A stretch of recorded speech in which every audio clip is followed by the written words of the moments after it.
আজকে মাননীয় প্রধানমন্ত্রী বঙ্গবন্ধু কন্যা জননেত্রী শেখ হাসিনা এবং থাইল্যান্ডের মাননীয় প্রধানমন্ত্রী শ্রেষ্ঠা থাবিসিনের সাথে অত্যন্ত আন্তরিকতাপূর্ণ পরিবেশে দ্বিপাক্ষিক বৈঠক অনুষ্ঠিত হয়েছে এবং প্রথমে তারা একান্তে কথা বলেন। এরপর দুই দেশের মধ্যে দ্বিপাক্ষিক বৈঠক অনুষ্ঠিত হয় এবং সেই বৈঠকে মাননীয় প্রধানমন্ত্রী সবিস্তারে অনেকগুলো বিষয় আলোচনা করেছেন। রোহিঙ্গা সমস্যা সহ নানাবিধ বিষয় আলোচনা করেছেন এবং থাইল্যান্ডের সাথে আমাদের যে ভাতৃপ্রতিম বন্ধুপ্রতিম সম্পর্ক সেটিকে আরো জোরদার করার ব্যাপারে দুই প্রধানমন্ত্রী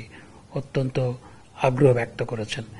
এবং মাননীয় প্রধানমন্ত্রী বঙ্গবন্ধু কন্যা জননেত্রী শেখ হাসিনা বাংলাদেশের উন্নয়ন অগ্রগতি বর্ণনা করার পাশাপাশি বাংলাদেশে থাই ইনভেস্টরদের জন্য তিনি বাংলাদেশে যে 100টি ইকোনমিক জোন করা হচ্ছে এবং আমাদের আইটি ভিলেজ করা হচ্ছে সেখানে ইনভেস্টমেন্টের আহ্বান জানিয়েছেন এবং একই সাথে মাননীয় প্রধানমন্ত্রী থাই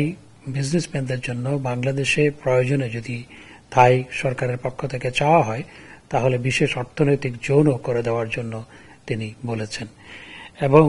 একই সাথে থাইল্যান্ডের মাননীয় প্রধানমন্ত্রী শ্রেষ্ঠা থাবিসিন তিনিও বাংলাদেশের সাথে যে অত্যন্ত চমৎকার সম্পর্ক সেটি আরো জোরদার করার ব্যাপারে তার আগ্রহ ব্যক্ত করেছেন এবং আমাদের যে সম্পর্ক সেই সম্পর্ককে আরো বহুমাত্রিক করার জন্য আরো বিস্তৃত করার জন্য দুই প্রধানমন্ত্রী আগ্রহ ব্যক্ত করেছেন এবং আপনারা জানেন যে বাংলাদেশ যেমন মায়ানমার থেকে বিতাড়িত রোহিঙ্গা জনগোষ্ঠীর কারণে আমাদের দেশে যে সমস্যা তৈরি হয়েছে মানে প্রধানমন্ত্রী আশ্রয় দিয়েছেন 1.3 মিলিয়ন রোহিঙ্গাকে আশ্রয় দিয়েছেন। একই সাথে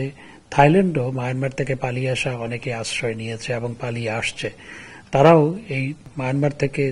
যে সমস্ত বিতাড়িত মানুষজন বা পালিয়ে আসা মানুষজনের ভারে তারাও জর্জরিত। সুতরাং এই সমস্যা সমাধানে দুই প্রধানমন্ত্রী একসাথে অর্থাৎ দুই দেশ একসাথে কাজ করার আগ্রহ ব্যক্ত করেছেন এবং এই আলোচনায় বাংলাদেশের পক্ষ থেকে যেমন মন্ত্রীবর্গ উপস্থিত ছিলেন একই সাথে থাইল্যান্ডের পক্ষ থেকেও পররাষ্ট্রমন্ত্রী উপপ্রধানমন্ত্রী এবং থাইল্যান্ডের বাণিজ্য মন্ত্রী এবং একই সাথে তিনি উপপ্রধানমন্ত্রী সহ অন্যান্য মন্ত্রী এবং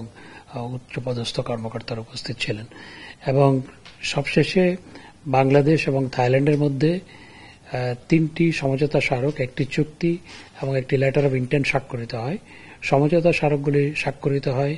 এনার্জি, কাস্টমস এবং ট্যুরিজমের উপর সমঝোতা স্মারক স্বাক্ষরিত হয় এবং ভিসা অর্থাৎ ভিসা ওয়াইভারের জন্য বিশেষ করে আমাদের যাদের অফিসিয়াল পাসপোর্ট আছে তাদের ভিসা ওয়াইভারের জন্য দুই দেশের মধ্যে চুক্তি স্বাক্ষরিত হয়েছে এবং একই সাথে আমাদের বিজনেস বাস্কেটটাকে আরো বিস্তৃত করা সম্ভবপর হবে। বাংলাদেশে বিনিয়োগ করার জন্য থাই প্রধানমন্ত্রীকে আহ্বান জানিয়েছেন এবং সেই বৈঠকে থাইল্যান্ডের ট্যুরিজম মিনিস্টারও উপস্থিত ছিলেন। ধন্যবাদ।